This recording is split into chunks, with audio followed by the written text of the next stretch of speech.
ഇന്നത്തെ നമ്മുടെ ഈ ചർച്ചയിലേക്ക് എല്ലാവർക്കും സ്വാഗതം. ഈ ചർച്ച തുടങ്ങുന്നതിന് മുൻപ് നിങ്ങൾ ഈ ചാനൽ ലൈക്ക് ചെയ്യാനും ഷെയർ ചെയ്യാനും സബ്സ്ക്രൈബ് ചെയ്യാനും മറക്കരുത്. നിങ്ങളുടെ പിന്തുണ ഞങ്ങൾക്ക് വളരെ പ്രധാനപ്പെട്ടതാണ്.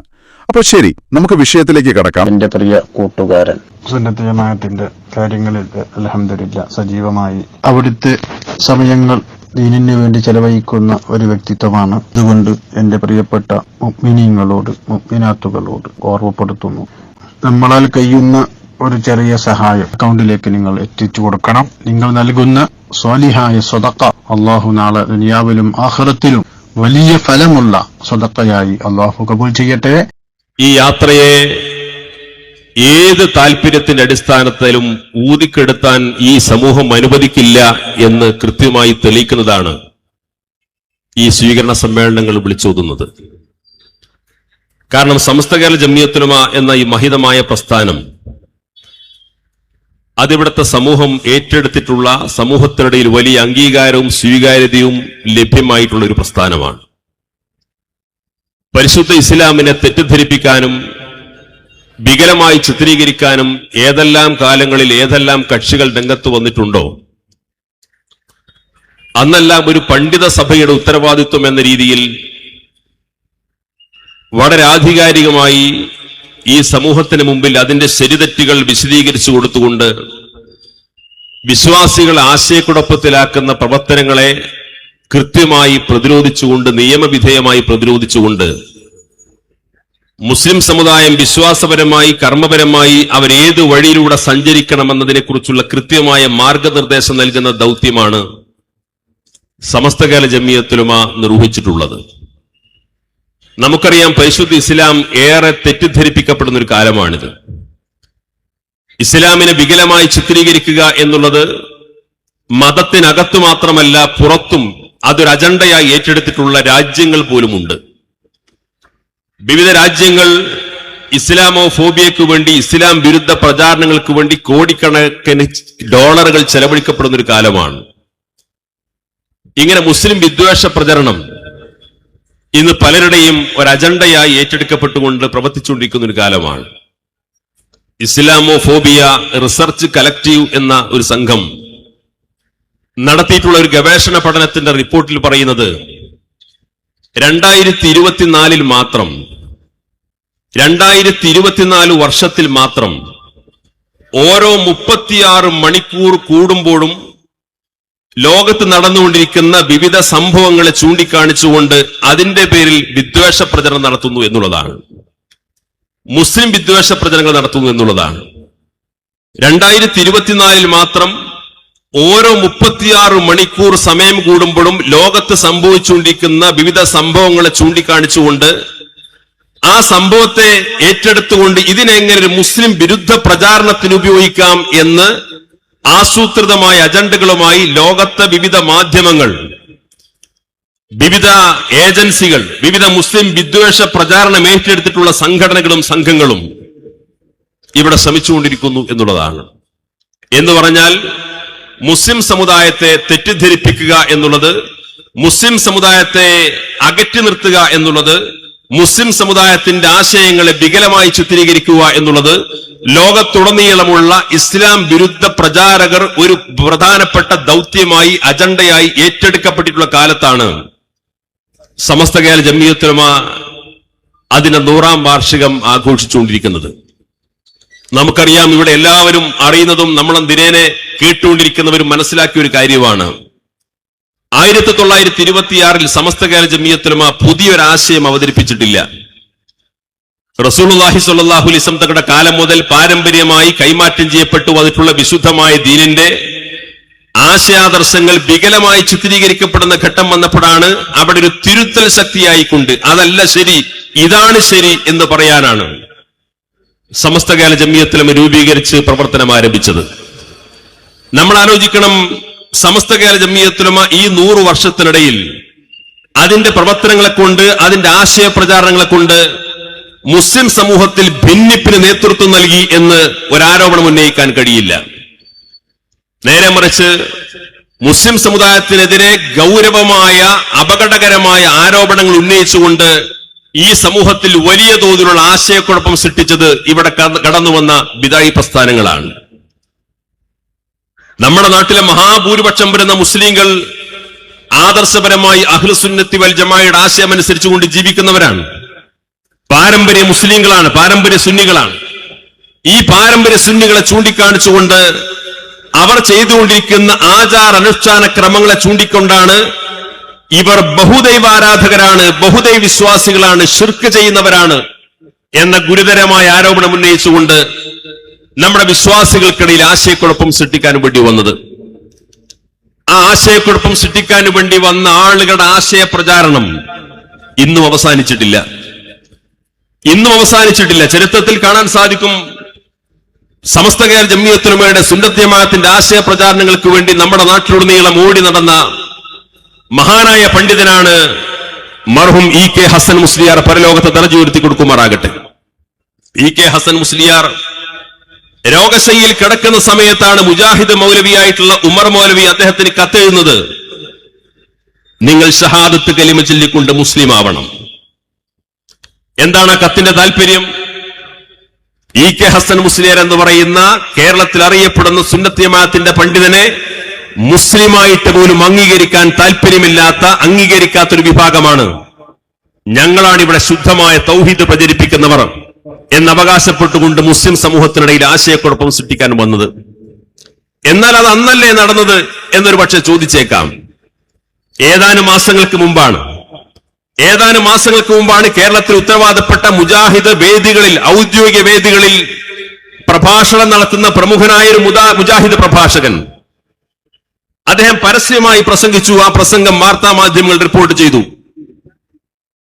നമ്മുടെ പള്ളികളിൽ, നമ്മുടെ വീടുകളിൽ, നമ്മുടെ കുടുംബങ്ങളിൽ മുസ്ലിം സമുദായത്തിന് ആത്മീയമായ ചൈതന്യത്തിലൂടെ വഴി നടത്താൻ വേണ്ടി പാരമ്പര്യ പണ്ഡിതന്മാർ പ്രാമാണികമായി പഠിപ്പിച്ചു തന്നിട്ടുള്ള ഒരുപാട് ആചാരങ്ങൾ, അനുഷ്ഠാനങ്ങൾ, ഒരുപാട് നന്മ നിറഞ്ഞ സുഹൃതങ്ങൾ, ഹദ്ദാദ് റാത്തീബുകളും മൗലമൗലീദുകളും ഉൾപ്പെടുന്ന പ്രാമാണികമായി അംഗീകരിച്ചുകൊണ്ട് മുസ്ലിം സമുദായത്തോട് നിർവഹിക്കാൻ ആവശ്യപ്പെട്ടിട്ടുള്ള ഇത്തരത്തിലുള്ള ആചാര അനുഷ്ഠാനങ്ങളെ ചൂണ്ടിക്കാണിച്ചുകൊണ്ട് ഈ മുജാഹിദ് മൗലവി പറഞ്ഞു, ഹദ്ദാദ് റാത്തീബുകൾ നിർവഹിക്കുന്ന ഒരു പള്ളിയാണെങ്കിൽ ആ പള്ളി ഒരിക്കലും പള്ളിയല്ല, അത് അമ്പലമാണ്.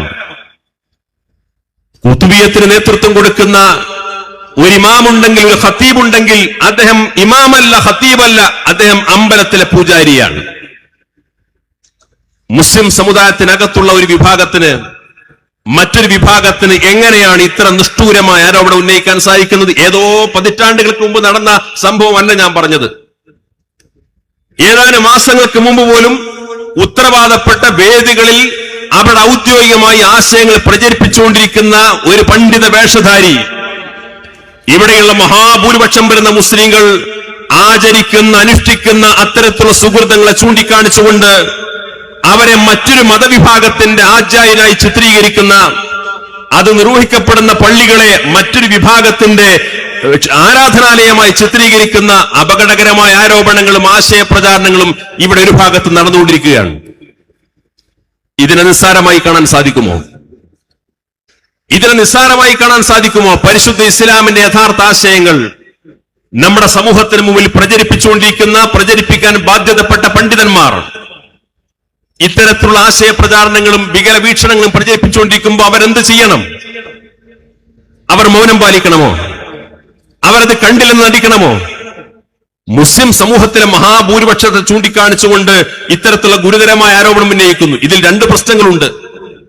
ഒന്ന്, വിശ്വാസി സമൂഹത്തെ ചൂണ്ടിക്കാണിച്ചുകൊണ്ട് ഇവിടുത്തെ പ്രാമാണികമായ പണ്ഡിതന്മാർ ഈ സമുദായത്തെ നൂറ്റാണ്ടുകളായി പഠിപ്പിച്ച് പരിശീലിച്ചു വന്നിട്ടുള്ള ഈ നന്മ നിറഞ്ഞ നടപടിക്രമങ്ങളെ ചൂണ്ടിക്കാണിച്ചുകൊണ്ട് അവർക്കെതിരെ ശിർക്കും കുഫറും ആരോപിക്കുന്നു ഒരു ഭാഗത്ത്.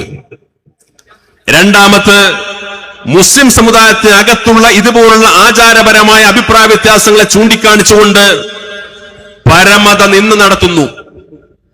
എന്തിനാണ് ക്ഷേത്രത്തെ കൂട്ടുപിടിക്കുന്നത്? എന്തിനാണ് ക്ഷേത്രത്തിലെ പൂജാരിയെ കൂട്ടുപിടിക്കുന്നത്?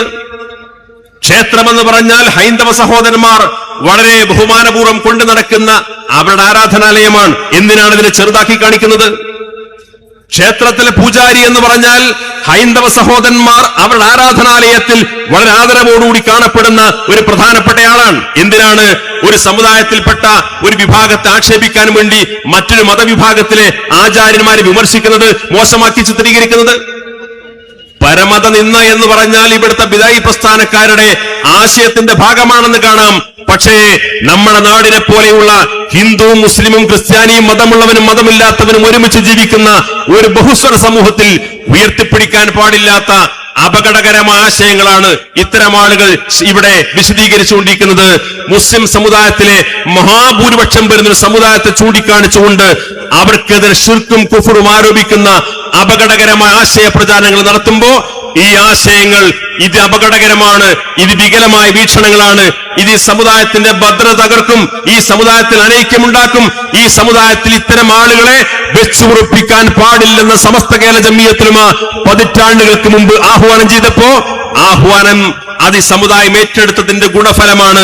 ഇത്തരം ആളുകൾ എത്ര കാലമായി ആശയ പ്രചാരണങ്ങൾ നടത്തുന്നു, പക്ഷേ കേരളത്തിലെ മുസ്ലിം മുഖ്യധാരയിലേക്ക് അവർക്ക് പ്രവേശനം നേടാൻ സാധിച്ചിട്ടില്ല. മുസ്ലിം സമുദായത്തിലെ മഹാഭൂരിപക്ഷം വരുന്ന ഒരു ജനവിഭാഗത്തിനെതിരെ ബഹുദൈവ വിശ്വാസം ആരോപിച്ചുകൊണ്ട് ഈ സമുദായത്തെ നിന്ദിക്കാനും അപകീർത്തിപ്പെടുത്താനും വികലമാക്കാനും ശ്രമിച്ചു. ഇതിനെ ചൂണ്ടിക്കാണിച്ചുകൊണ്ട് ഇതിന്റെ ശരിതെറ്റുകൾ പറയാൻ ഈ പണ്ഡിതന്മാർ അവിടെ ദൗത്യം നിർവഹിച്ചു. ആ ദൗത്യം നിർവഹിച്ചതിന്റെ ഗുണഫലമാണ് ആ പ്രസ്ഥാനത്തിന് സമുദായത്തിൽ സ്വീകാര്യത നേടാൻ സാധിച്ചില്ലെന്ന് മാത്രമല്ല, ഒരു കാലത്ത് മുസ്ലിം സമുദായത്തെ മഹാഭൂരിപക്ഷത്തെ ചൂണ്ടിക്കാണിച്ചുകൊണ്ട് അവർക്കെതിരെ ഉന്നയിച്ചിരുന്ന ശിർക്കും കുഫറുമുള്ള ആരോപണം 2002 മുജാഹിദ് പ്രസ്ഥാനം പിളർന്നു എന്ന് മാത്രമല്ല വീണ്ടും പിളർന്നു. ഇന്ന് കേരളത്തിൽ 8 വിഭാഗമായി മുജാഹിദ് ഗ്രൂപ്പുകൾ നിലനിൽക്കുമ്പോ ഈ 8 ഗ്രൂപ്പുകൾ തമ്മിലുള്ള അഭിപ്രായ വ്യത്യാസം സമയത്ത് കമ്മിറ്റി തെരഞ്ഞെടുപ്പ് നടത്താത്തതുകൊണ്ടല്ല, ഭാരവാഹിത്വം നൽകാത്തതിന്റെ പേരിലല്ല, അവർക്കിടയിലുള്ള അധികാര തർക്കമല്ല, സാമ്പത്തിക പ്രശ്നമല്ല, തൗഹീദിന്റെ അടിസ്ഥാനത്തിലുള്ള അഭിപ്രായ വ്യത്യാസമാണ്. തൗഹീദിന്റെ വ്യാഖ്യാനവുമായി ബന്ധപ്പെട്ട അഭിപ്രായ വ്യത്യാസമാണ്. ഓരോ 5 വർഷം കൂടുമ്പോഴും തൗഹീദിന്റെ നിർവചനം പുതുക്കി നിശ്ചയിക്കേണ്ട ഗതികേടിലേക്ക് കേരളത്തിലെ മുജാഹിദ് പ്രസ്ഥാനം എത്തിപ്പെട്ടു എന്ന് മാത്രമല്ല, ഈ 8 വിഭാഗവും ഇന്ന് അവർ പരസ്പരം അങ്ങോട്ടും ഇങ്ങോട്ടും ശിർക്കും കുഫറും ആരോപിക്കുന്ന ദയനീയമായ കാഴ്ചയാണ് കേരളത്തിൽ കണ്ടുകൊണ്ടിരിക്കുന്നത്. 1926 സമസ്ത കേരള ജംഇയ്യത്തുൽ ഉലമ എന്ന് പറയുന്ന ഒരു പണ്ഡിത പ്രസ്ഥാനം ആരംഭിച്ചുകൊണ്ട് ഇതിന്റെ ശരിതെറ്റുകൾ പറയാൻ, ഈ ദൗത്യം നിർവഹിക്കാൻ ഇവിടെ മുന്നോട്ട് വന്നിട്ടില്ലായിരുന്നുവെങ്കിൽ കേരളത്തിലെ മുസ്ലിം സമുദായത്തിന്റെ അവസ്ഥ എന്താകുമായിരുന്നു നാം തിരിച്ചറിയണം. രണ്ടാമത്തെ കാര്യം, കേരളത്തിലെ മുസ്ലിം സമുദായത്തിനകത്ത് അവരാത്മീയമായി ഷണ്ഡീകരിക്കാൻ, അവരാത്മീയമായി തകർക്കാൻ, അവരാത്മീയമായ ചൈതന്യത്തിലേക്ക് നയിക്കാൻ വേണ്ടി നമ്മുടെ പൂർവ്വസൂരികളായ പണ്ഡിതന്മാർ ഈ സമുദായത്തിന് പഠിപ്പിച്ചു കൊടുത്തിട്ടുള്ള ആചാരാനുഷ്ഠാന ക്രമങ്ങളെ ചൂണ്ടിക്കാണിച്ചുകൊണ്ട് അതെല്ലാം വികലമായ ആശയങ്ങളാണ്, അതൊക്കെ അന്ധവിശ്വാസമാണ്, അനാചാരമാണ് എന്ന് പറഞ്ഞുകൊണ്ട് ഈ സമുദായത്തെ അത്തരത്തിലുള്ള നന്മയിൽ നിന്ന് പിറകോട്ട് വലിക്കാൻ വേണ്ടി ഈ ബിദായി പ്രസ്ഥാനങ്ങൾ ശ്രമിച്ചപ്പോ അക്കാലത്തെ സുന്നത്ത് ജമാഅത്തിന്റെ പണ്ഡിതന്മാര് പറഞ്ഞു, ഇത് കേവലം മുസ്ലിം സമുദായത്തിനകത്ത് മാത്രം ഉയർന്നു വന്ന ഒരാശയമല്ല.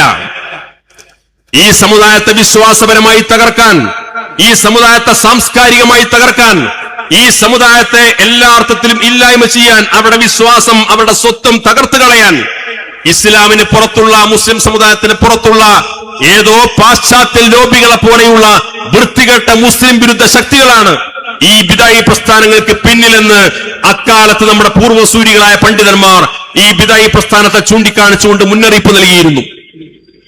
അന്ന് അതിനെന്താണ് ഈ ബിദായി പ്രസ്ഥാനത്തിന്റെ അക്കാലത്തെ നേതാക്കൾ പറഞ്ഞത്? ലോകം തിരിയാത്ത മുസ്ലിയാക്കന്മാർ, പഴഞ്ചന്മാർ, പിന്തിരിപ്പന്മാർ, ലോകത്ത് നടന്നുകൊണ്ടിരിക്കുന്ന നവോത്ഥാനത്തെക്കുറിച്ച് ധാരണയില്ലാത്തവർ എന്ന് പറഞ്ഞ് ആക്ഷേപിച്ചില്ലേ? എന്താ പിൽക്കാലത്ത് സംഭവിച്ചത്? ഈ അന്ധവിശ്വാസത്തിനെതിരെ, അനാചാരത്തിനെതിരെ, സമുദായത്തിൽ അടിഞ്ഞുകൂടിയിരിക്കുന്ന ജീർണതക്കെതിരെ ശുദ്ധമായ തൗഹീദ് പ്രചരിപ്പിക്കാൻ വേണ്ടി രംഗത്ത് വന്നു എന്ന് അവകാശപ്പെടുന്ന ആളുകൾ ഇവിടെ ആ ആശയങ്ങൾ പ്രചരിപ്പിക്കാൻ വേണ്ടി കൂട്ടുപിടിച്ചത് ജമാലുദ്ദീൻ അഫ്ഗാനി, റഷീദ് ഇല്ല, മുഹമ്മദ് അബ്ദു പോലെയുള്ള ആളുകളെയാണ്.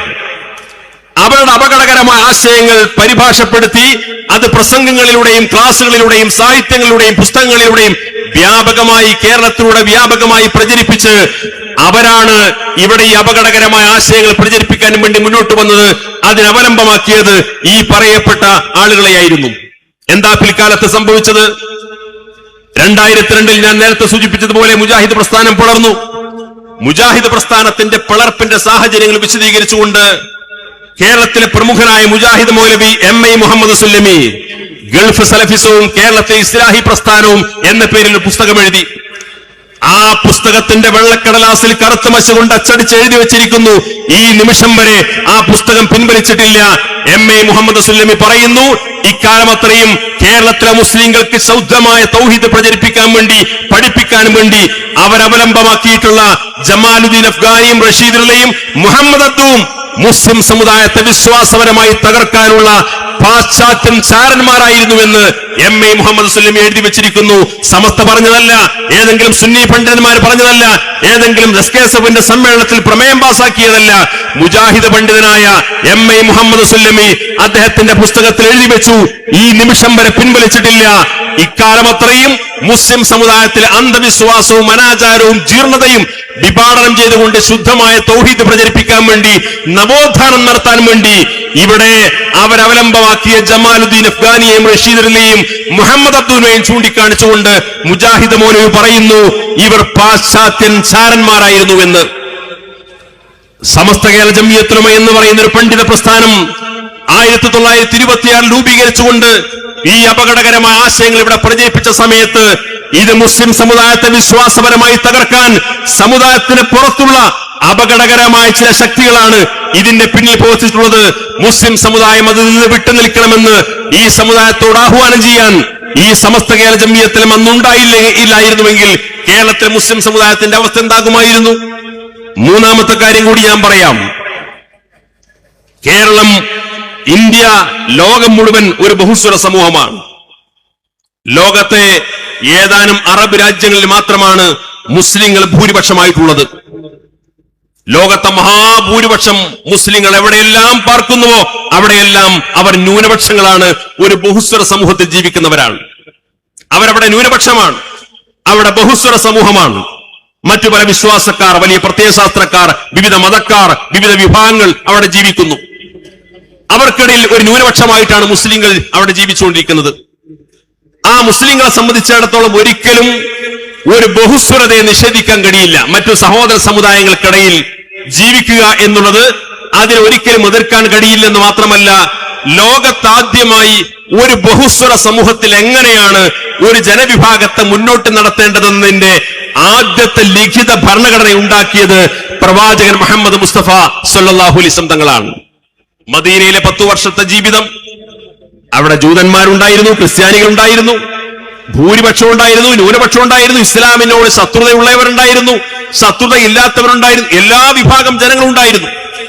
ആ എല്ലാ വിഭാഗം ജനങ്ങൾക്കിടയിൽ എങ്ങനെയാണ് മുസ്ലിങ്ങൾ ജീവിക്കേണ്ടത്? സ്വന്തം വിശ്വാസവും സംസ്കാരവും മുറുകെ പിടിച്ചുകൊണ്ട് സഹോദര സമുദായങ്ങളെ എങ്ങനെ ചേർത്ത് പിടിച്ച് ഒരു ബഹുസ്വര സമൂഹത്തിൽ എങ്ങനെ ജീവിക്കണമെന്ന് ലോകത്താദ്യമായി പഠിപ്പിച്ചതും അതിനുവേണ്ടി ഒരു ലിഖിത ഭരണഘടന ഇന്ന് ആധുനിക ചരിത്രകാരന്മാർ മദീന ചാർട്ടർ എന്ന് വിശേഷിപ്പിക്കപ്പെടുന്ന ആ സംവിധാനം ഉണ്ടാക്കിയത് ഹബീബായ റസൂലുള്ളാഹി സ്വല്ലല്ലാഹു അലൈഹി വസല്ലം തങ്ങളാണ്.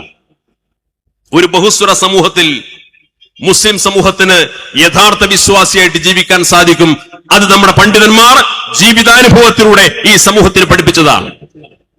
എന്നാൽ നമ്മുടെ നാട്ടിൽ ലോകത്തുടനീളം ചില അപകടകരമായ ആശയ പ്രചാരണങ്ങൾ നടക്കാവുന്ന ആ കാലത്ത് തന്നെ നമ്മുടെ നാട്ടിൽ, കേരളത്തിൽ പോലും ഇവിടെ ആശയ പ്രചാരണം തുടങ്ങി. എന്തായിരുന്നു ആശയ പ്രചാരണം? ഒരു ബഹുസ്വര സമൂഹത്തിൽ വിവിധ ജാതി മതവിഭാഗങ്ങളൊക്കെ ഒരുമിച്ച് കഴിയുന്ന നാട്ടിൽ ഒരാൾക്ക് യഥാർത്ഥ മുസ്ലിമായിട്ട് ജീവിക്കാനും മരിക്കാനും കഴിയില്ല. ഒരാൾക്ക് യഥാർത്ഥ മുസ്ലിമായിട്ട് ജീവിച്ചു മരിക്കണമെന്നുണ്ടെങ്കിൽ മുസ്ലിങ്ങൾ മാത്രം തിങ്ങിപ്പാർക്കുന്ന ശുദ്ധമായ ഇസ്ലാമിക പ്രകൃതിയിൽ ജീവിക്കുന്ന അത്തരത്തിലുള്ള ഒരു പ്രദേശത്ത് മാത്രമേ ജീവിക്കാൻ കഴിയൂ. അവിടെ ജീവിച്ചു മരിച്ചാലേ ഒരാൾക്ക് പൂർണ്ണ മുസ്ലിമായിട്ട് ജീവിച്ചു മരിക്കാൻ പറ്റുള്ളൂ. അതുകൊണ്ട് എന്ത് വേണം? കേരളത്തെ പോലെയുള്ള, ഇന്ത്യയെ പോലെയുള്ള എല്ലാ മതവിഭാഗങ്ങളും, ജാതി മതവിഭാഗങ്ങളൊക്കെ ഒരുമിച്ച് കഴിഞ്ഞുകൂടുന്ന നാട്ടിൽ നിന്ന് ഇവിടെ നിന്ന് പലായനം ചെയ്യണം, ഹിജറ പോകണം എന്ന് കേരളത്തിൽ പോലും പഠിപ്പിക്കപ്പെടുന്ന കാര്യമുണ്ടായി. അപകടകരമായ ആശയമല്ലേ അത്? ലോകത്തെവിടെയെങ്കിലും പരിശുദ്ധമായ ഇസ്ലാമിന്റെ അത്തരമൊരു കാഴ്ചപ്പാട് എവിടെയെങ്കിലും പ്രചരിപ്പിക്കപ്പെട്ടിട്ടുണ്ടോ? കേരളത്തിൽ ഹിജറ പോകണമെന്ന് പറഞ്ഞു. ആരാ ഹിജറ പോകണമെന്ന് പറഞ്ഞത്? ആരാണ് അത്തരമൊരു അധ്യാപനം നടത്തിയത്? ഏത് ആശയക്കാരാണ് ആ പ്രചാരണം നടത്തിയത്? കേരളത്തിലെ മുജാഹിദ് പ്രസ്ഥാനത്തിന്റെ ആശയഗതി പിന്തുടരുന്ന ആളുകളാണ് ഈ അപകടകരമായ ആശയങ്ങൾ ഇവിടെ പ്രചരിപ്പിച്ചത്. ഇത്തരത്തിൽ അപകടകരമായ ആശയങ്ങൾ പ്രചരിപ്പിക്കുമ്പോൾ ഞാൻ തുടക്കത്തിൽ പറഞ്ഞതുപോലെ ഒരു തരത്തിൽ ഇസ്ലാമോഫോബിയ പ്രചരിപ്പിച്ചുകൊണ്ടിരിക്കുന്ന വലിയ തോതിലുള്ള മുസ്ലിം വിദ്വേഷം പ്രചരിപ്പിച്ചുകൊണ്ടിരിക്കുന്ന കാലത്ത് ഇന്ത്യയിലെ മുസ്ലിങ്ങൾക്ക് ഈ രാജ്യത്തോട് കൂറില്ല, അവർക്ക് പാകിസ്ഥാനിൽ പോകാം, അവർക്ക് രാജ്യസ്നേഹമില്ല എന്ന് ഒരു ഭാഗത്ത് സംഘപരിവാർ പ്രചരിപ്പിച്ചുകൊണ്ടിരിക്കുന്ന കാലത്ത് ആ നാട്ടിൽ ഇവിടെ ഇസ്ലാമിന്റെ പേര് പറഞ്ഞുകൊണ്ട് പരിശുദ്ധ ഖുർആനും തിരുസുന്നത്തും ഉദ്ധരിച്ചുകൊണ്ട് അതിനെ ദുർവ്യാഖ്യാനം ചെയ്തുകൊണ്ട് ഒരു വിഭാഗം പ്രചരിപ്പിച്ചുകൊണ്ടിരിക്കുന്നു. ഒരു ബഹുസ്വര സമൂഹത്തിൽ ഒരാൾക്ക് യഥാർത്ഥ മുസ്ലിമായിട്ട് ജീവിച്ചു മരിക്കാൻ കഴിയില്ല, അതുകൊണ്ട് ഇവിടുന്ന് ഹിജറ പോകണമെന്ന്. നമ്മുടെ സംസ്ഥാനത്തിന്റെ ഔദ്യോഗിക കണക്കനുസരിച്ചുകൊണ്ട് 253 ചെറുപ്പക്കാർ കുടുംബസമേതം ഈ ക്ലാസ് കേട്ടുകൊണ്ട് ഹിജറ പോയി. ഇത് ഇസ്ലാമല്ല, ഇത് ഇസ്ലാമികമായ ആശയമല്ല, മുസ്ലിങ്ങൾ അതിന് അംഗീകരിക്കില്ല എന്ന് തുറന്നു പറയേണ്ട ബാധ്യത പണ്ഡിതന്മാർക്കില്ലേ? സമസ്ത കേരള ജമിയത്തിലുള്ള പണ്ഡിതന്മാർ അപകടകരമായ ഈ ആശയത്തെ മുസ്ലിം സമുദായം പിൻപറ്റാൻ പാടില്ലെന്ന് പരസ്യമായി പറയാൻ ഈ സംഘടന ഇവിടെ ഉണ്ടായിരുന്നുവെങ്കിൽ എന്തായിരുന്നു കേരളത്തിലെ മുസ്ലിം സമൂഹത്തിന്റെ അവസ്ഥ? ഈ സമുദായത്തെ മൊത്തം മറ്റുള്ളവരാൽ തെറ്റിദ്ധരിക്കപ്പെടുന്ന അവസ്ഥാവിശേഷം ഉണ്ടാകുമായിരുന്നില്ലേ? തീർന്നില്ല. ലോകത്തുടനീളം പുതിയൊരു അപകടകരമായ ആശയ പ്രചാരണം തുടങ്ങി. ലോകത്ത് ഇസ്ലാമിക രാജ്യം സ്ഥാപിക്കണം, ഇസ്ലാമിക് സ്റ്റേറ്റ് ഉണ്ടാക്കണം. ഇസ്ലാമിക് സ്റ്റേറ്റ് എന്ന് പറഞ്ഞുകൊണ്ട് ISIS എന്ന് പറയുന്ന സംഘടനക്ക് തുടക്കം കുറിച്ചു.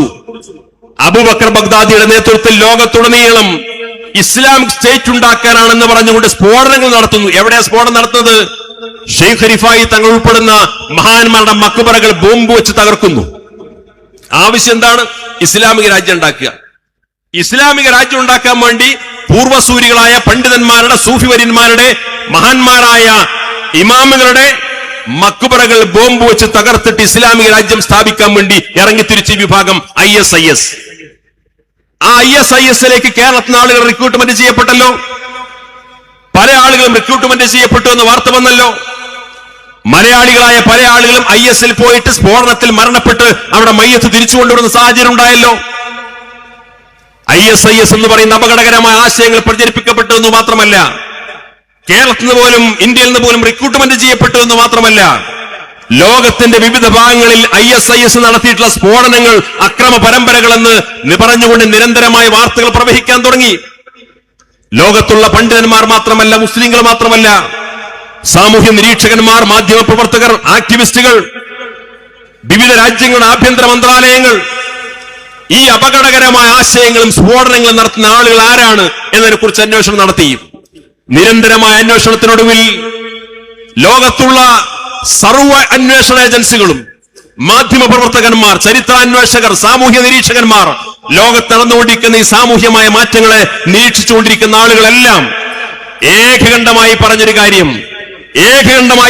കാര്യം ലോകത്ത് ഇസ്ലാമിനെ തെറ്റിദ്ധരിപ്പിക്കാൻ വേണ്ടി രംഗത്ത് വന്നിട്ടുള്ള ഈ അപകടകരമായ ആശയങ്ങൾക്ക് ആശയപരമായ പ്രചോദനം നൽകിയത് മുഹമ്മദ് ബിൻ അബ്ദുൽ വഹാബിന്റെ വഹാബിസമാണെന്ന് പറഞ്ഞു. സമസ്തയല്ല പറഞ്ഞത്, ഏതെങ്കിലും ലോകത്തെ സുന്നത്ത് ജമാഅത്തിന്റെ പണ്ഡിതന്മാരല്ല പറഞ്ഞത്.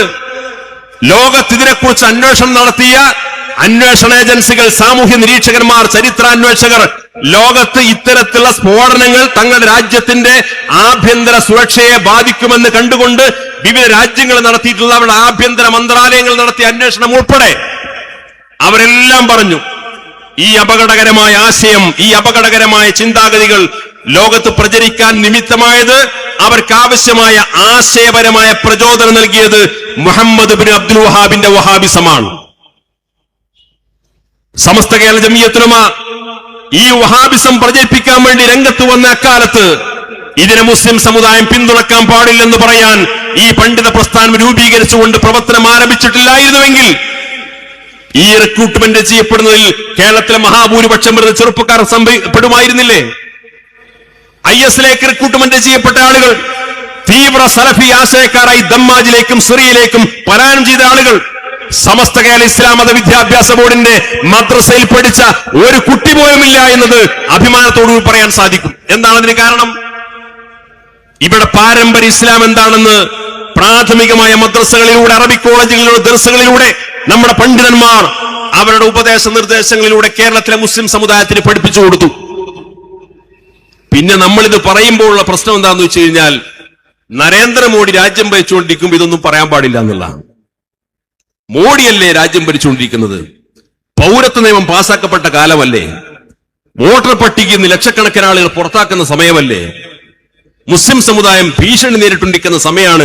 അതുകൊണ്ട് സ്വന്തം പല്ല് കുത്തിയിട്ട് മണിപ്പിക്കണമെന്ന ചോദ്യം. വാദത്തിന് വേണ്ടി സമ്മതിക്കാം, അത്തരം ഉപദേശകരെ ബഹുമാനപൂർവ്വം സ്വീകരിക്കുന്നു. പക്ഷേ തിരിച്ചൊരു ചോദ്യമുണ്ട്. ഇസ്ലാമിലില്ലാത്ത, മുസ്ലിം സമുദായത്തെ പൊതുസമൂഹത്തിന് മുമ്പിൽ തെറ്റിദ്ധരിപ്പിക്കുന്ന, ഇസ്ലാമിനെ കൂടുതൽ തെറ്റിദ്ധരിപ്പിക്കാൻ അവസരമുണ്ടാക്കുന്ന മുസ്ലിം സമുദായത്തിന്റെ പരിശുദ്ധമായ ഖുർആനിനെയും സുന്നത്തിനെയും വ്യാഖ്യാനിച്ചുകൊണ്ട് ഇസ്ലാമിൽ ഇല്ലാത്ത അപകടകരമായ ആശയങ്ങൾ പ്രചരിപ്പിച്ച് ഈ സമുദായത്തെ സർവ്വരാലും തെറ്റിദ്ധരിക്കാൻ അവസരമുണ്ടാക്കുന്ന ഇത്തരത്തിലുള്ള ആശയങ്ങളും ആശയ പ്രചരണങ്ങളും പ്രവർത്തനങ്ങളും ഈ സമുദായത്തിനകത്ത് നടക്കുന്ന സമയത്ത് ഇത് കണ്ടില്ലെന്ന് നടിച്ചിരിക്കുന്ന പണ്ഡിതന്മാർ ഈ സമൂഹത്ത് ചെയ്യുന്നത് എത്രത്തോളം അപകടകരമാണ്. ഈ അപകടകരമായ പ്രവർത്തനങ്ങളെ സംരക്ഷിക്കുന്നവരാണ് ഇവിടുത്തെ പണ്ഡിതന്മാർ എന്നല്ലേ ഈ രാജ്യത്തെ ബഹുഭൂരിപക്ഷം ആളുകൾ മനസ്സിലാക്കുക. ഇസ്ലാമിലില്ലാത്ത, ഇസ്ലാമിന് അന്യമായ, മുസ്ലിം സമുദായത്തിൽ ഉൾക്കൊള്ളാൻ സാധിക്കാത്ത, അവരുടെ വിശ്വാസ പ്രമാണങ്ങൾക്ക് യോജിക്കാത്ത കാര്യങ്ങൾ എന്തെങ്കിലും ചില നിക്ഷിപ്തമായ താല്പര്യങ്ങൾക്ക് വേണ്ടി അതിനെ മൂടിവെക്കണം, അത് പറയാൻ പാടില്ല, അതിപ്പോൾ മിണ്ടാൻ പാടില്ല എന്ന് പറഞ്ഞാൽ, അങ്ങനെ ഒരു അപകടകരമായ ആത്മഹത്യാപരമായ സമീപനം സ്വീകരിച്ചു കഴിഞ്ഞാൽ ഈ രാജ്യത്തെ ശത്രുവിഭാഗത്തിന് മുസ്ലിം സമുദായത്തെ മുഴുവനായി ടാർഗറ്റ് ചെയ്തുകൊണ്ട് ആ സമുദായത്തിനെതിരെ കൂടുതൽ അപകടകരമായ നീക്കങ്ങൾ ഉണ്ടാക്കാൻ അവസരങ്ങൾ സൃഷ്ടിക്കും. രണ്ടാമത്തെ കാര്യം, ഇസ്ലാമിന് അന്യമായി, ഇസ്ലാമിൽ ഇല്ലാത്തൊരു കാര്യം ഇസ്ലാമിന്റെ പേരിൽ വെച്ചുകെട്ടിയിട്ട് ഇവിടെ സമൂഹത്തിൽ പ്രചരണം നടത്തി ഈ സമുദായത്തെ ലോകമാകെ തെറ്റിദ്ധരിക്കാൻ അവസരം സൃഷ്ടിക്കുന്ന സമയത്ത് ഇത് ശരിയല്ലെന്ന് പറയാൻ പണ്ഡിതന്മാർക്ക് ഉത്തരവാദിത്വമില്ലേ? അതല്ലേ നമ്മുടെ പണ്ഡിതന്മാർ നിർവഹിച്ചത്? ISIS ലോകത്ത് പ്രവർത്തനം ആരംഭിച്ചപ്പോ ലോകത്തെ അഹ്ലുസുന്നയുടെ 160-ലധികം വരുന്ന പണ്ഡിതന്മാരാണ്. വിവിധ രാജ്യങ്ങളിലുള്ള 160-ലധികം പണ്ഡിതന്മാരാണ് ഒരുമിച്ച് ഒപ്പുവെച്ചുകൊണ്ട് ലോകത്തോട് പ്രഖ്യാപിച്ചു, ISIS ഇസ്ലാമല്ല. ISISന്റെ പ്രവർത്തനങ്ങൾ ഇസ്ലാമുമായി ബന്ധപ്പെടുത്തേണ്ടതില്ല, അതിന് ഇസ്ലാമിക സമൂഹവുമായിട്ട് യാതൊരു ബന്ധവുമില്ലെന്ന് കേരളത്തിലല്ല, ഇന്ത്യയിലല്ല, ലോകത്തെ പാരമ്പര്യ മുസ്ലിങ്ങൾ തിങ്ങി താമസിക്കുന്ന അഹ്ലുസുന്നയുടെ ആധികാരിക പണ്ഡിതന്മാർ 160-ലധികം പണ്ഡിതന്മാർ ഒരുമിച്ച് ഒപ്പുവെച്ചുകൊണ്ട് ലോകത്തോട് പ്രഖ്യാപിച്ചു. എന്താണ് കാരണം? ഈ അപകടകരമായ ആശയങ്ങൾ ഇസ്ലാമിന്റേതാണ്, മുസ്ലിം സമുദായത്തിന്റേതാണെന്ന് ലോകത്താരും തെറ്റിദ്ധരിക്കാൻ പാടില്ല എന്ന സതുദ്ദേശപരമായ നീക്കമാണ് ഇതിന്റെ ഭാഗമായിട്ട് അവർ നിർവഹിച്ചത്. ഇങ്ങനെ പരിശുദ്ധ ഇസ്ലാമിനെ, അതിന്റെ പാരമ്പര്യത്തിന്റെ പരിശുദ്ധിയെ കാത്തുസൂക്ഷിച്ചുകൊണ്ട് ഈ സമുദായത്തിന് മുന്നിൽ പഠിപ്പിക്കാനും പരിശീലിപ്പിക്കാനുമാണ് സമസ്ത കേരള ജംഇയ്യത്തുൽ ഉലമ ഇക്കാലം അത്രയും ആ ദൗത്യം നിർവഹിച്ചത്. അഹ്ലുസുന്നത്ത് വൽ ജമാഅയുടെ യഥാർത്ഥ ആശയം സ്വന്തം വിശ്വാസവും സംസ്കാരവും മുറുകെ പിടിച്ചുകൊണ്ട്, സഹോദര സമുദായത്തിൽപ്പെട്ടവരെ ചേർത്ത് പിടിച്ചുകൊണ്ട്, രാജ്യത്തിന്റെ ഭരണഘടന അനുസരിച്ചുകൊണ്ട്, സമാധാനപരമായി ശാന്തമായി ഈ നാടിന്റെ ബഹുസ്വരതയോട് ചേർന്നുകൊണ്ട് പരിശുദ്ധമായ ഇസ്ലാമിനെ പ്രബോധനം ചെയ്യുക, പഠിപ്പിക്കുക, പരിശീലിപ്പിക്കുക, മാതൃകായോഗ്യരായി മുസ്ലിം സമുദായത്തെ വളർത്തിക്കൊണ്ടുവരിക എന്നുള്ളതാണ്. 1926 മുതൽ സമസ്ത കേരള ജംഇയ്യത്തുൽ ഉലമ ഇവിടെ നിർവഹിച്ചുകൊണ്ടിരിക്കുന്നത് വിവിധ മതങ്ങളും ജാതികളും ഉപജാതികളും ആചാരങ്ങളും അനുഷ്ഠാനങ്ങളും വ്യത്യസ്തമായ സാമൂഹ്യ ചുറ്റുപാട് ഇടപഴകി നിൽക്കുന്ന ഒരു സമൂഹത്തിനകത്തു നിന്നുകൊണ്ട് ആ സമുദായത്തെ എന്താണ് ഇസ്ലാം, അത് പഠിപ്പിക്കാൻ, പരിശീലിപ്പിക്കാൻ, അതിനനുസൃതമായി തർബിയത്ത് നൽകാൻ ഈ സമുദായത്തെ പഠിപ്പിച്ചു. അതിന് മദ്രസകൾ ഉണ്ടാക്കി, അറബി കോളേജുകൾ ഉണ്ടാക്കി, ദീനി സ്ഥാപനങ്ങൾ ഉണ്ടാക്കി, ദീനി പ്രഭാഷണങ്ങൾ നടത്തി, നിരന്തരമായ സമ്മേളനങ്ങൾ നടത്തി. ആ സമ്മേളനങ്ങളുടെ എല്ലാം ലക്ഷ്യം എന്താണ്? യഥാർത്ഥ ദീൻ എന്താണെന്ന് ഈ സമൂഹത്തിന് പഠിപ്പിച്ചു കൊടുക്കുക. ബിദഈ പ്രസ്ഥാനങ്ങൾ കടന്നു വരുമ്പോ, അപകടകരമായ ആശയങ്ങൾ പ്രചരിപ്പിക്കപ്പെടുമ്പോ, മുസ്ലിം സമുദായത്തെ വിശ്വാസപരമായ ആശയക്കുഴപ്പത്തിലാക്കുമ്പോ യഥാസമയം അതിൽ ഇടപെട്ടുകൊണ്ട് അതിന്റെ ശരിതെറ്റുകൾ ഈ പ്രസ്ഥാനം പറഞ്ഞു കൊടുത്തു. ഇന്നത്തെ പോലെ സാങ്കേതിക വിദ്യകളും മാധ്യമ സംവിധാനങ്ങളൊക്കെ പുരോഗതി പ്രാപിക്കുന്നതിന് മുമ്പ് പഴയ കാലത്ത് സമസ്ത ചെയ്യാറുള്ളത്, ഓരോ പ്രദേശങ്ങളിൽ ഒരു വലിയ സമ്മേളനം സംഘടിപ്പിക്കും. ആ സമ്മേളനത്തിലേക്ക് ആയിരക്കണക്കിന് ആളുകൾ വരും. മഹല്ല് ഭാരവാഹികൾ, പണ്ഡിതന്മാർ, സാധാരണക്കാർ എല്ലാവരും ഒരുമിച്ച് കൂടും. അവിടെ വെച്ചുകൊണ്ട് നമ്മുടെ പണ്ഡിതന്മാർ ആവശ്യമായ ഉപദേശ നിർദ്ദേശങ്ങൾ കൊടുക്കും. അത് അവരവരുടെ മഹല്ലുകളിൽ ചെന്നുകൊണ്ട് അവരവരുടെ കുടുംബങ്ങൾ ചെന്നുകൊണ്ട്, അവരുടെ പ്രദേശങ്ങൾ ചെന്നുകൊണ്ട് ഇതാണ് യഥാർത്ഥ ഇസ്ലാം, ഈ തെറ്റിദ്ധരിക്കപ്പെടുന്ന ആശയങ്ങളൊന്നും നമ്മൾ കുടുങ്ങിപ്പോകാൻ പാടില്ല എന്ന് സമുദായത്തെ ഉപദേശിക്കും. ആ പ്രോസസ്സ് വളരെ കൃത്യമായി കേരളത്തിലെ മുസ്ലിം സമുദായത്തിനകത്ത് 100 വർഷക്കാലം മനോഹരമായി ഫലപ്രദമായി വിജയിപ്പിച്ചെടുത്തതിന്റെ ഉദാഹരണമാണ്. 100ാം വാർഷികാഘോഷത്തിലേക്ക് എത്തുമ്പോഴും കേരളത്തിലെ മുസ്ലിം സമുദായത്തിന്റെ മുഖ്യധാര ഏത് എന്ന് ചോദിച്ചാൽ, ആര് നിഷേധിച്ചാലും ആര് കണ്ടടച്ചിട്ടാക്കിയാലും കേരളത്തിന്റെ മുസ്ലിം മുഖ്യധാര അത് സമസ്ത കേരള ജംഇയ്യത്തുൽ-ഉലമയാണ്. അത് അഭിമാനത്തോടുകൂടി പറയാൻ സാധിക്കും. കാരണം ആ അർത്ഥത്തിൽ മതപരമായൊരു തർക്കം വന്നാൽ, മതപരമായൊരു വിവാദം വന്നാൽ, മതപരമായൊരു ആശയക്കുഴപ്പം വന്നാൽ ഇക്കാര്യത്തിൽ സമസ്ത കേരള ജംഇയ്യത്തുൽ-ഉലമ എന്തു പറയുന്നു എന്ന് കാതോർക്കുന്നവരാണ് കേരളത്തിലെ മുസ്ലിങ്ങൾ മാത്രമല്ല, സഹോദര സമുദായത്തിൽപ്പെട്ട ആളുകൾ പോലും. അതിന്റെ കാരണം എന്താണ്? ഈ പ്രസ്ഥാനം ഈ സമൂഹത്തിൽ നേടിയെടുത്ത വിശ്വാസ്യതയാണ്. ഈ പ്രസ്ഥാനം ഈ സമൂഹത്തിൽ നേടിയെടുത്ത വിശ്വാസ്യതയാണ്. അതേത് ബിദഅത്ത് പ്രസ്ഥാനങ്ങൾ കടന്നു വരുമ്പോഴും അങ്ങനെ തന്നെയാണ്. ഞാൻ നേരത്തെ സൂചിപ്പിച്ചല്ലോ, ഈ അപകടകരമായ ആശയങ്ങളുടെ എല്ലാം അടിസ്ഥാനം വഹാബിസമാണ്, മുഹമ്മദ് ബിൻ അബ്ദുൽ വഹാബാണ്. ഈ വഹാബിസത്തെ തള്ളിപ്പറയാൻ ഇവിടുത്തെ ഏതെങ്കിലും ബിദഅത്ത് പ്രസ്ഥാനങ്ങൾക്ക് സാധിക്കുമോ? വഹാബിസം എന്ന് പറയുമ്പോ അത് മുജാഹിദ് പ്രസ്ഥാനത്തിന്റെ ഒരു ധാരയാണ് എന്ന് പലരും ധരിക്കും. അത് മാത്രമല്ല, ജമാഅത്തെ ഇസ്ലാമിക്ക് വഹാബിസത്തെ തള്ളിപ്പറയാൻ കഴിയില്ല. തബ്ലീഗ് ജമാഅത്തിന് വഹാബിസത്തെ തള്ളിപ്പറയാൻ കഴിയില്ല. മുജാഹിദ് വിഭാഗത്തിലെ 8 ഗ്രൂപ്പുകൾക്കും വഹാബിസത്തെ തള്ളിപ്പറയാൻ കഴിയില്ല. കാരണം എന്താണ്?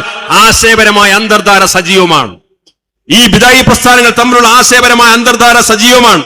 അതുകൊണ്ടാണ് സമസ്ത കേരള ജംഇയ്യത്തുൽ-ഉലമയുടെ പണ്ഡിതന്മാർ കാലം മുമ്പേ പറഞ്ഞു, ഈ ബിദഅത്ത് പ്രസ്ഥാനങ്ങളുമായിട്ട് പരിധിവിട്ട ആ ബന്ധവും സംസർഗവും പാടില്ല, പരിധിവിട്ട ആ അടുപ്പവും കാര്യങ്ങളും ഉണ്ടാകാൻ പാടില്ല, പരിധിവിട്ട ഇടപഴകലിലേക്ക് പോകാൻ പാടില്ല. ഇന്ന് പല ആളുകളും പറഞ്ഞുകൊണ്ടിരിക്കുന്നത് അവരെ ബിദഅത്ത് ആശയക്കാരാകാം, നയപരമായ അഭിപ്രായ വ്യത്യാസം ഉണ്ടാകും, പക്ഷെ അതിന്റെ പേരിലൊന്നും ഇങ്ങനെ സുന്നി മുജാഹിദും ജമാഅത്തും പറഞ്ഞ് മാറി നിൽക്കേണ്ടവരല്ല എന്ന് പറഞ്ഞുകൊണ്ട് ഒരു സങ്കര സംസ്കാരത്തെ അടിച്ചേൽപ്പിക്കാനുള്ള ഒരു തരം പുതിയ മതയുക്തിവാദം ഇന്ന് നമ്മുടെ സമൂഹത്തിൽ പലരും പ്രചരിപ്പിക്കാൻ വേണ്ടി ശ്രമിച്ചുകൊണ്ടിരിക്കുന്നത്. സമസ്ത കേരള ജംഇയ്യത്തുൽ-ഉലമയുടെ ഭരണഘടനയിൽ 1-ാമത്തെ വകുപ്പിൽ പറയുന്നത് ഈ പ്രസ്ഥാനത്തിന്റെ ലക്ഷ്യം അഹ്ലുസ് സുന്നത്തി വൽ ജമാഅയുടെ ആശയങ്ങൾ പ്രചരിപ്പിക്കുക. 2-ാമത്തെ വകുപ്പിൽ പറയുന്നത് അഹ്ലുസ് സുന്നത്തി വൽ ജമാഅയുടെ ആശയങ്ങൾക്ക് വിരുദ്ധമായി വരുന്ന ഏതാശയ പ്രചരണങ്ങളാണെങ്കിലും ഈ രാജ്യത്തിന്റെ നിയമങ്ങൾക്ക് വിധേയമായി അതിനെ ശക്തമായി പ്രതിരോധിക്കുക. സങ്കര സംസ്കാരത്തെ ഒരർത്ഥത്തിലും ഉൾക്കൊള്ളാൻ ഈ മഹത്തായ പ്രസ്ഥാനം ഈ സമുദായത്തോട് ഉത്ബോധിപ്പിച്ചിട്ടില്ലെന്ന് മാത്രമല്ല, സങ്കര സംസ്കാരം അടിച്ചേൽപ്പിച്ച് അതിന്റെ മറവിലൂടെ കേരളത്തിന്റെ മുസ്ലിം മുഖ്യധാരയിലേക്ക് കയറി വരാം എന്ന് വ്യാമോഹിക്കുന്ന ഇവിടുത്തെ ബിദഅത്ത് പ്രസ്ഥാനക്കാരുടെ കുതന്ത്രങ്ങളെ എന്റെ പ്രിയപ്പെട്ട മഹല്ല് ഭാരവാഹികൾ, രക്ഷിതാക്കൾ, എന്റെ സംഘടനാ പ്രവർത്തകർ ജാഗ്രതയോടുകൂടി നോക്കിക്കാണണമെന്നാണ് സാന്ദർഭികമായിട്ട് സൂചിപ്പിക്കാറുള്ളത്. അങ്ങനെ സങ്കര സംസ്കാരം അടിച്ചേൽപ്പിക്കാൻ ശ്രമിക്കുന്ന ഒരു കാരണം, ജമാഅത്തെ ഇസ്ലാമിക്ക് ഇന്ന് ജമാഅത്തെ ഇസ്ലാമിയുടെ മൗദൂദിയെ പരിചയപ്പെടുത്തിയിട്ട് വരാൻ നിർവാഹമില്ല, ജമാലുദ്ദീൻ അഫ്ഗാനിയെ പരിചയപ്പെടുത്താൻ നിർവാഹമില്ല, മുഹമ്മദ് അബ്ദുവിനെ പരിചയപ്പെടുത്താൻ നിർവാഹമില്ല, റഷീദ് റിളയെ പരിചയപ്പെടുത്താൻ നിർവാഹമില്ല, മുഹമ്മദ് അബ്ദുൽ വഹാബിനെ പരിചയപ്പെടുത്താൻ നിർവാഹമില്ല, ഈ ബിദഅത്ത് പ്രസ്ഥാനക്കാരുടെ സ്ഥാപകന്മാരൊന്നും പരിചയപ്പെടുത്താൻ നിർവാഹമില്ല. എന്തിനധികം കേരളത്തിൽ KM മൗലവിയുടെ പേര് പോലും പറയാൻ അവർക്കിന്ന് സാധിക്കില്ല. അത്രമേൽ അപകടകരമായ ആശയങ്ങളാണ് അവരൊക്കെ പറഞ്ഞു വെച്ചിട്ടുള്ളത്. അതുകൊണ്ട് അത്തരം ഒരു പോസ്റ്റ്മോർട്ടത്തിലേക്ക് പുതിയ ചരിത്ര വിദ്യാർത്ഥികൾ കടക്കുമോ എന്ന് ഭയന്നുകൊണ്ട് ഇന്ന് അത്തരം ആളുകൾ സമുദായത്തിന്റെ മുഖ്യധാരയിലേക്ക് പ്രവേശിക്കാൻ വേണ്ടി കുറുക്കുവഴി തേടുകയാണ്. ആ കുറുക്കുവഴി എന്താണ്? ഇന്ത്യ ഒരു ജനാധിപത്യ രാജ്യമാണ്, നമ്മൾ ന്യൂനപക്ഷങ്ങളാണ്, ഒരുപാട് പ്രതിസന്ധികൾ അനുഭവപ്പെട്ടുകൊണ്ടിരിക്കുകയാണ്. ഇതാ വഖഫ് ബില്ല് പാസ്സായിട്ടുണ്ട്, പൗരത്വ നിയമം പാസ്സാക്കിയിട്ടുണ്ട്, ഇവിടെ വോട്ടർ പട്ടികയിൽ നിന്ന് പുറത്താക്കിക്കൊണ്ടിരിക്കുകയാണ്, വലിയ പ്രതിസന്ധിയിലാണ്. അതുകൊണ്ട് സുന്നി മുജാഹിദും പറഞ്ഞു നിൽക്കേണ്ട സമയമല്ല, നമ്മളെല്ലാവരും ഒരുമിച്ച് നിന്നുകൊണ്ട് മുന്നോട്ട് പോകണം എന്ന് പറഞ്ഞ് ഒരു സങ്കര സംസ്കാരം അടിച്ചേൽപ്പിച്ച് ഇവിടുത്തെ പള്ളികളിലേക്കും മദ്രസകളിലേക്കും മുഖ്യധാരയിലേക്കും ഇവിടുത്തെ ബിദഅത്ത് പ്രസ്ഥാനക്കാർക്ക് കടന്നു വരാൻ ഒരു സങ്കര സംസ്കാരം അടിച്ചേൽപ്പിച്ച് ഈ സമുദായത്തിലെ പുതിയ തലമുറയെ ഒരുതരം മതയുക്തിവാദികളാക്കാൻ വേണ്ടി പലരും ശ്രമിച്ചുകൊണ്ടിരിക്കുന്നുണ്ട്. അതിനാര് ചൂട്ടുപിടിച്ചാലും സമസ്തയുടെ പ്രവർത്തകർ അനുവദിക്കില്ല എന്ന് വളരെ കൃത്യമായി തീരുമാനിച്ചുറപ്പിച്ചുകൊണ്ടാണ് നമ്മുടെ സംഘടനാ പ്രവർത്തനം മുന്നോട്ട് പോയിക്കൊണ്ടിരിക്കുന്നത്. വേദി സയ്യിദുൽ ഉമ്മയും അതുപോലെ തന്നെ ബഹുമാനപ്പെട്ട സയ്യിദ് ജിഫ്രി മുത്തുക്കോയ തങ്ങൾ എന്ന് പറയുന്ന നമ്മളേറെ ബഹുമാനിക്കുന്ന സമസ്ത കേരള ജംഇയ്യത്തുൽ ഉലമയുടെ സയ്യിദുൽ ഉലമ എന്ന മഹാനായ പണ്ഡിതനുമാണ് ഒരുമിച്ചൊരു വേദിയിരിക്കുന്നത്. ഈ കൂട്ടായ്മ, ഈ കുളിർമ നൽകുന്ന സന്ദേശം, ഈ ഐക്യത്തിലാണ് നേരത്തെ ഇവിടെ സൂചിപ്പിച്ചതുപോലെ ഈ ഉമ്മത്ത് പോകേണ്ടത്. അതിൽ വിള്ളലുണ്ടാക്കാൻ ആര് ശ്രമിച്ചാലും അതിനെതിരെ ഉമ്മത്ത് ജാഗരൂകരാകണമെന്ന് ഈ സന്ദർഭത്തിൽ സൂചിപ്പിക്കാൻ ഞാൻ ആഗ്രഹിക്കുകയാണ്. ആ ഒരുമ, ആ അന്തസ്, അതാണ് സമസ്ത കേരള ജംഇയ്യത്തുൽ ഉലമ ഉമ്മത്തിന് കാണിച്ചു കൊടുത്തിട്ടുള്ളത്. നമ്മുടെ ഈ മഹാസമ്മേളനം വൻ വിജയമാക്കുന്നതിന് വേണ്ടിയുള്ള പ്രതിജ്ഞ എടുത്തുകൊണ്ട് നമുക്ക് മുന്നേറാം. അള്ളാഹു അനുഗ്രഹിക്കട്ടെ എന്ന് മാത്രം സൂചിപ്പിച്ചുകൊണ്ട് എല്ലാവിധ ഭാവങ്ങളും നേർന്നുകൊണ്ട് ഇത് മുന്നോട്ട് കൊണ്ടുപോകാനും ഇതിനെ നയിക്കുവാനും സയ്യിദുൽ ഉലമക്ക് അള്ളാഹു ദീർഘായുസ്സും ആഫിയത്തും പ്രദാനം ചെയ്യട്ടെ എന്ന പ്രാർത്ഥനയോടുകൂടി അവസാനിപ്പിക്കുന്നു. ആഖിറു ദഅവാന അൽഹംദുലില്ലാഹ്. അസ്സലാമു അലൈക്കും വറഹ്മത്തുള്ളാഹി. ബഹുമാനപ്പെട്ട അബ്ദുൽ ഹമീദ് ഫൈലി അമ്പലക്കടവ് രണ്ടു വാക്ക് സംസാരിക്കുന്നു.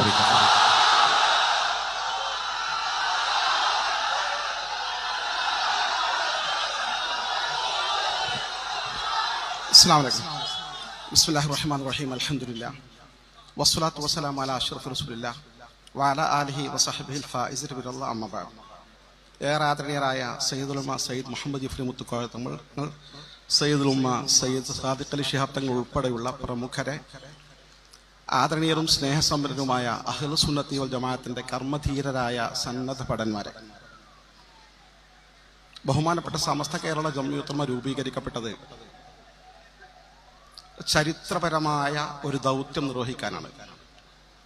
14 നൂറ്റാണ്ടുകൾക്കപ്പുറം തിരുനബി മുത്ത് മുഹമ്മദ് മുസ്തഫ സ്വല്ലല്ലാഹു അലൈഹി വസല്ലം തങ്ങൾ ദീർഘദർശനം ചെയ്തു, ലാ തസാലു ത്വായിഫത്തും മിൻ ഉമ്മത്തി ളാഹിറ അൽ ഹഖ്.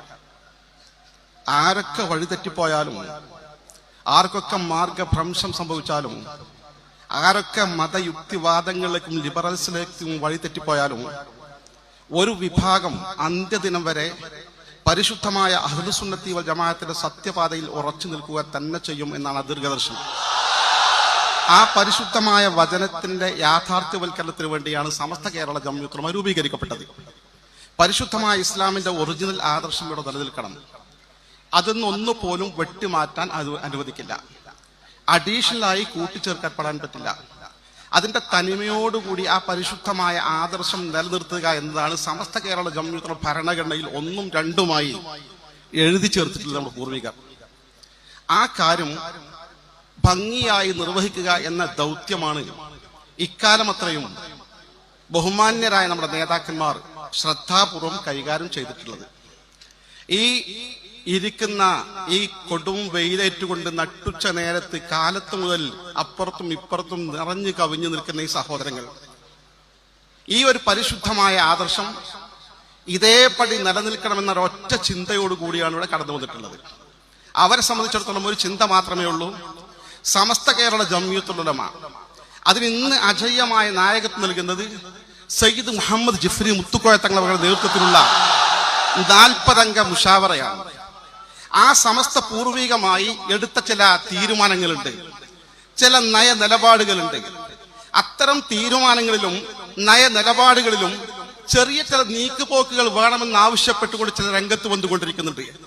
ആരെന്തു പറഞ്ഞാലും ശരി, പരിശുദ്ധമായ സുന്നത്ത് ജമാഅത്തിന്റെ ആശയാദർശങ്ങളിലും അതിന്റെ നയനിലപാടുകളിലും ഒരു മാറ്റവും വരുത്താതെ ഇൻഷാ അല്ലാഹ് ബഹുമാന്യരായ സമസ്തയുടെ നേതൃത്വത്തിൽ ഈ ഉമ്മത്ത് മുന്നോട്ട് ഗമിക്കുക തന്നെ ചെയ്യുമെന്ന് പറഞ്ഞുകൊണ്ട് ഞാൻ എന്റെ വാക്കുകൾക്ക് വിരാമം കുറിക്കുന്നു. അസ്സലാമു അലൈക്കും വറഹ്മത്തുള്ളാഹി.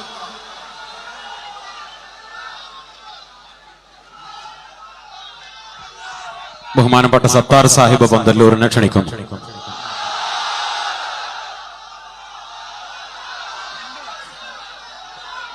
അസ്സലാമു അലൈക്കും.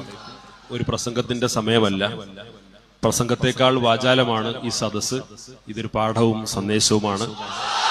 സമസ്ത കേരള ജംഇയ്യത്തുൽ ഉലമക്ക് എന്തെങ്കിലും കുറവുകളോ പോരായ്മകളോ ഉണ്ടോ എന്ന് സംശയിച്ചവർക്കുള്ള അള്ളാഹു നൽകിയ വരദാനമാണ് സയ്യിദുൽ ഉലമ സയ്യിദ് മുഹമ്മദ് ജിഫ്രി മുത്തുക്കോയ തങ്ങൾ. ഈ യാത്രയെ അള്ളാഹു കബൂൽ ചെയ്യുമാറാകട്ടെ. അസ്സലാമു അലൈക്കും.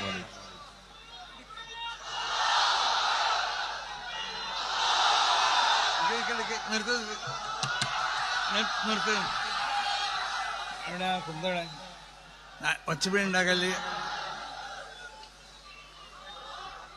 ശബ്ദം ഉണ്ടാക്കല്ലേ സമയമില്ല. അസ്സലാമു അലൈക്കും വറഹ്മത്തുള്ളാഹി വബറകാതുഹു. അൽഹംദുലില്ലാഹി റബ്ബിൽ ആലമീൻ വസ്സലാത്തു വസ്സലാമു അലാ സയ്യിദിൽ മുർസലീൻ വഅലാ ആലിഹി വസ്വഹ്ബിഹി അജ്മഈൻ. അമ്മാ ബഅദ് ഫഇന്നി ഉസീകും വഇയ്യായ ബിതഖ്വല്ലാഹ്. ഏറ്റവും ബഹുമാനമുള്ള ഈ മഹത്താവുന്ന സംഗമത്തിൻ്റെ അധ്യക്ഷൻ ഉസ്താദ് MT അബ്ദുൽ മുസ്ലിയാർ, ഈ മഹത്താവുന്ന സമ്മേളനം ഉദ്ഘാടനം ചെയ്ത ബഹുമാനമുള്ള പാണക്കാട് സാദിഖ് അലി ശിഹാബ് തങ്ങൾ, മറ്റ് വേദിയിൽ ഉപേക്ഷായ മത രാഷ്ട്രീയ സാമൂഹ്യ മണ്ഡലങ്ങളിലെ പ്രമുഖ വ്യക്തിത്വങ്ങൾ, മഹത്തുക്കളാവുന്ന സാദാത്തുക്കൾ, പണ്ഡിതന്മാർ, ഇവിടെ ഒരുമിച്ച് കൂടിയ ബഹുമാനമുള്ള സമസ്ത കേരള ജമിയത്തുൽ ഉലമയുടെയും അതിൻ്റെ പോഷക സംഘടനകളുടെയും നേതാക്കന്മാർ, പ്രവർത്തകർ, ബഹുമാനമുള്ളവരെ, ഒരു പരിപാടി നമ്മൾ നിശ്ചയിക്കപ്പെടുമ്പോൾ അത് എനിക്ക് പ്രത്യേക സമയങ്ങളും ഇതൊക്കെ വളരെ ശാസ്ത്രീയമായിട്ട് ഇവിടെ ചെയ്യപ്പെട്ടുകൊണ്ട് തീരുമാനിക്കപ്പെട്ടതാണ് ഈ പ്രോഗ്രാം. അപ്പോൾ പ്രസംഗങ്ങളൊക്കെ ഇതിന് മുമ്പ് നടത്തപ്പെടാൻ സൗകര്യങ്ങൾ ഉണ്ടാകുമ്പോൾ ഇവിടെ ജാഥ വന്നു കഴിഞ്ഞാൽ പിന്നെ അതിനോടനുബന്ധിച്ച ഉദ്ഘാടന കർമ്മം, പിന്നെ ജാഥാനായകന്റെ ഒരു മറുപടി ആവശ്യമാണെങ്കിൽ അത്രയല്ലേ എനിക്ക് പറയാൻ പറ്റുള്ളൂ, അത് കൂടി നടത്തുക. പിന്നെ പ്രത്യേകമാവുന്ന ചില ഇപ്പോൾ കുഞ്ഞാട്ടി സാഹിബിന്റെ പ്രസംഗം അത് ആവശ്യമാണ്. അങ്ങനെ മറ്റുള്ള ഇവിടുത്തെ നമ്മളെ ബന്ധപ്പെട്ട നമ്മുടെ ഈ 3 പ്രഭാഷണങ്ങളും അതിന് മുമ്പ് നടത്താമായിരുന്നു. കാരണം ഇവിടെ 2 മണി 2:15 ഇനി ളുഹ്റ് നിസ്കരിക്കണം, അല്ലെങ്കിൽ ഇനി ളുഹ്റ് ജാഥ അങ്ങൾക്കത് ജമ്മാക്കാന്ന് വെക്കുക, എന്നാലും ഭക്ഷണം കഴിക്കണം, 4 മണിക്ക് മണ്ണാർക്കാട് എത്തുമ്പോൾ. അപ്പൊ ഏതായാലും ഞാൻ അധികം നീട്ടിയൊന്നും പറയണില്ല. ഞാൻ ഒരു വാക്ക് മാത്രം പറഞ്ഞുകൊണ്ട് അവസാനിപ്പിക്കുകയാണ്. ഇത്തഖില്ലാഹ ഹൈസു മാ കുന്ത. എവിടെയാണെങ്കിലും നമ്മൾ തഖ്വയുള്ളവരാവണം. വഖാലിഖിൻ നാസ ബിൽ ഖുലുഖിൽ ഹസൻ. ജനങ്ങളോട് നല്ല നിലക്കുള്ള പെരുമാറ്റമാണ് നമുക്കുണ്ടാവേണ്ടത്. ഇത് നബി സല്ലല്ലാഹു അലൈഹി വസല്ലമ തങ്ങളെ ഒരു വാക്കാണ്. അപ്പൊ ആ നിലക്ക് നമ്മൾ എവിടെയാണെങ്കിലും നമ്മൾ തഖ്വയുള്ളവരാവുക. ജനങ്ങളോട് നല്ല സ്വഭാവത്തിലുള്ള പെരുമാറ്റമാവണമെന്നുണ്ടെങ്കിൽ ആ സ്വഭാവങ്ങൾ റസൂൽ സല്ലല്ലാഹു അലൈഹി വസല്ലമ തങ്ങളിൽ നിന്നിട്ട് ലഭിക്കപ്പെട്ട സ്വഭാവങ്ങളാവണം എന്നാണ്. അത് പ്രത്യേകമാവുന്ന ഒരു നൂറാണ്. ആ നൂറിൽ നിന്നിട്ട് ലഭിക്കപ്പെട്ട സ്വഭാവങ്ങളാവണം. അതിന് മാത്രമേ ഇപ്പം നമ്മൾ നല്ല സ്വഭാവങ്ങൾ എന്ന് മനസ്സിലാക്കണ പല സ്വഭാവങ്ങൾ നമ്മളിലുണ്ടെങ്കിലും അത് നബി സല്ലല്ലാഹു അലൈഹി വസല്ലമ തങ്ങളിൽ നിന്ന്, കാരണം അല്ലാഹു സുബ്ഹാനഹു വ തആല നബി സല്ലല്ലാഹു അലൈഹി വസല്ലമ തങ്ങളിലേക്ക് അവതരിപ്പിച്ച ആ സ്വഭാവം അനുസരിച്ചുകൊണ്ടാവണം നമ്മൾ നോക്കേണ്ടത്. അപ്പം നമ്മൾ എപ്പോഴും ചെയ്യേണ്ടത് വളരെ സന്തോഷകരമായ ഒരു അവസ്ഥയാണ്. നമുക്ക് എല്ലാവരും കൂടിക്കൊണ്ടിട്ട് ആരും ഭിന്നിച്ച് നിൽക്കാതെ എല്ലാ നിലക്കും വളരെ സന്തോഷത്തോടു കൂടിയുള്ള ഒരു സംഘമാണ് ഇവിടെ നമ്മൾ സംഘടിപ്പിച്ചിട്ടുള്ളത്. പക്ഷേ വാർത്താ മാധ്യമങ്ങളോട് പ്രത്യേകമായി പറയാനുള്ളത്, സമസ്ത കേരള ജമിയത്തുൽ ഉലമ എന്നുള്ളത് ഒരു വലിയൊരു സംഘടനയാണ്. വ്യക്തികൾക്ക് മാന്യത ഉണ്ടാവും, അവർക്കും ചില ഇറുതുകളൊക്കെ ഉണ്ടാവും, അതുപോലെ സംഘടനകൾക്കുണ്ടാവും. അപ്പൊ സമസ്ത കേരള ജമിയത്തുൽ ഉലമയെ ഇകഴ്ത്തുന്ന നിലക്കുള്ളതായ ഏതെങ്കിലും വാർത്തകൾ, ഞാൻ ഇന്ന് രാവിലെ ഒരു പിന്നെ ചാനലിന്റെ ഒരു പ്രധാനപ്പെട്ട ചാനൽ, ആ ചാനലിന്റെ പ്രത്യേക അതിന്റെ ഉത്തരവാദിത്തപ്പെട്ട ആളോട് ശകാരിച്ചു രാവിലെ. കാരണം സമസ്ത കേരള ജമിയത്തുൽ ഉലമ വഴങ്ങി എന്നൊക്കെ പറഞ്ഞാൽ ഇവിടെ ആരെങ്കിലും വെടിയേറ്റ് വന്നീന, ആരെങ്കിലും തോക്കേറ്റ് വന്നീന, അങ്ങനത്തെ ഒന്നും ഇവിടെ ഉണ്ടായിട്ടില്ല. വളരെ സൗഹൃദമായ നിലക്ക് നമ്മൾ എല്ലാവരും ഒന്നിച്ചു നിന്ന് പ്രവർത്തിക്കുക എന്നുള്ള നിലക്കുള്ള ഒരു തീരുമാനത്തിലെത്തി. ആ നിലക്ക് നമ്മൾ നല്ല ഒരു വിട്ടുവീഴ്ച എല്ലാവരും കൂടി ചെയ്തപ്പോൾ സമസ്ത കേരള ജമിയത്തുൽ ഉലമ വഴങ്ങിയത്. ഈ സമസ്ത ആരാണ് ഈ വാർത്ത കൊടുക്കണമെന്നാണ് ഞാൻ എന്നോട് ചോദിച്ചത്. ഞാനതിന് മറുപടി ഇവിടുന്ന് പറയുന്നു അതിന്റെ അടിസ്ഥാനത്തിൽ പറയണം. സമസ്ത കേരള ജമിയത്തുൽ ഉലമ വഴങ്ങി, അല്ലെങ്കിൽ നമ്മളെ ഈ നെഞ്ചൊക്കെ എന്ന് പറഞ്ഞാൽ ആര് വെടിയേറ്റ് വന്നാലും ആ നെഞ്ച് കാണിച്ചു കൊടുക്കുന്നതായ സ്വഭാവത്തിൽ ഒരു പാരമ്പര്യമാണ് നമുക്കുള്ളത് എന്ന് മനസ്സിലാക്കണം. അപ്പൊ അതുകൊണ്ട് ഇവിടെ കൂടിയവരോട് പറയാനുള്ളത്, സമസ്ത കേരള ജമിയത്തുൽ ഉലമക്ക് ഒരു പോറലും ആരും ഏൽപ്പിക്കാൻ വേണ്ടി ശ്രമിക്കരുത്. സമസ്ത കേരള ജമിയത്തുൽ ഉലമയെ ശക്തിപ്പെടുത്തണം, അതിനെ സ്നേഹിക്കണം, അതിനെ ബഹുമാനിക്കണം. വഴങ്ങിയെന്നോ അല്ലെങ്കിൽ കുഴങ്ങിയെന്നുള്ള വാർത്തകൾ കൊടുത്തുകൊണ്ട് ഈ പ്രസ്ഥാനത്തിനെ അതിന്റെ ശക്തി നശിപ്പിക്കാൻ ഏതെങ്കിലും ചാനലുകൾ ശ്രമിക്കുന്നുണ്ടെങ്കിൽ ആ ചാനലുകളെ ഒറ്റപ്പെടുത്താൻ സമസ്ത കേരള ജമീയത്തുൽ ഉലമയുടെ അനുയായികൾ ശ്രമിക്കുന്നുള്ള കാര്യത്തിൽ യാതൊരു സംശയമില്ല എന്ന് എല്ലാവരോടും പ്രത്യേകമായി കൊണ്ട് ഉണർത്തിക്കൊണ്ടിട്ട് ഈ നൽകിയതായ സ്വീകരണത്തിലേക്ക്, ഈ രാജകീയമായ സ്വീകരണത്തിലേക്ക് നന്ദി എന്നുള്ള വാക്കിൽ അവസാനിപ്പിക്കാതെ അള്ളാഹു സുബ്ഹാനഹു വ തആല ഇതിനൊരു സ്വാലിഹായ അമലായി കൊണ്ട് കബൂൽ ചെയ്യട്ടെ. നമുക്കൊക്കെയുള്ള ഹസനാത്തിന്റെ ആ രേഖയിൽ ഇതിനെ അള്ളാഹു രേഖപ്പെടുത്തി തരട്ടെ. ഇത് നമ്മളോട് ബന്ധപ്പെട്ട എല്ലാ മേഖലയിലും ഇതിനുവേണ്ടി പ്രവർത്തിച്ചവർക്കും ഭക്ഷണം നൽകിയവർക്കും വെള്ളം നൽകിയവർക്കും അവരോട് ബന്ധപ്പെട്ടവർക്കൊക്കെ എല്ലാ നിലക്കുള്ള ഖൈറിനും ബർക്കത്തിനൊക്കെ അള്ളാഹു പ്രദാനം ചെയ്യട്ടെ. രോഗമുള്ളവരെ രോഗം അള്ളാഹു ശിഫിയാക്കി കൊടുക്കട്ടെ. മരണപ്പെട്ടവരുടെ ഖബർ അള്ളാഹു സുഖാനായി കൊടുക്കട്ടെ. നമ്മളെല്ലാവരും ഇതിൽ പ്രധാനപ്പെട്ടതായ നമ്മുടെ മഹാന്മാർക്ക് വേണ്ടിയിട്ട് ഇവിടെ പറഞ്ഞല്ലോ, ബഹുമാനപ്പെട്ട ഉമർ അലി തങ്ങളുടെ ജന്മദിനായിരുന്നു മിഞ്ഞാന്ന്. ഞാൻ അവിടുന്ന് ഒരു ഫാത്തിഹ ഓതി അവർക്ക് വേണ്ടി ദുആ ചെയ്യുകയാണ് ഇതിന്റെ പ്രസംഗത്തിന്റെ ആദ്യത്തിൽ ചെയ്തിട്ടുള്ളത്. എന്നതുപോലെ നമ്മുടെ എല്ലാ നേതാക്കന്മാർക്ക് വേണ്ടിയും നമ്മുടെ അനുയായികൾക്ക് വേണ്ടിയും നമ്മുടെ ഉമറാദിന് വേണ്ടിയും ഒക്കെ മരിച്ചവർക്കൊക്കെ നമ്മൾ ഒരു ഫാത്തിഹ ഓതിക്കൊണ്ട് അവസാനിപ്പിക്കുക. ഇത്തരം വാർത്തകളും വിശേഷങ്ങളും അറിയാൻ ഞങ്ങളുടെ ചാനൽ ഉടൻ തന്നെ സബ്സ്ക്രൈബ് ചെയ്യുക, ലൈക്ക് ചെയ്യുക, ഷെയർ ചെയ്യുക. ജനങ്ങളിലേക്ക് എത്തിക്കണമെന്ന് നിങ്ങൾ ആഗ്രഹിക്കുന്ന വാർത്തകളും വിശേഷങ്ങളും പ്രമുഖരുടെ പ്രഭാഷണങ്ങളും ഞങ്ങളുടെ വാട്സപ്പ് നമ്പറിലേക്ക് അയച്ചു തരിക. നന്മ വളരട്ടെ, തിന്മക്കെതിരെ നമുക്കൊരുമിച്ച് നിൽക്കാം.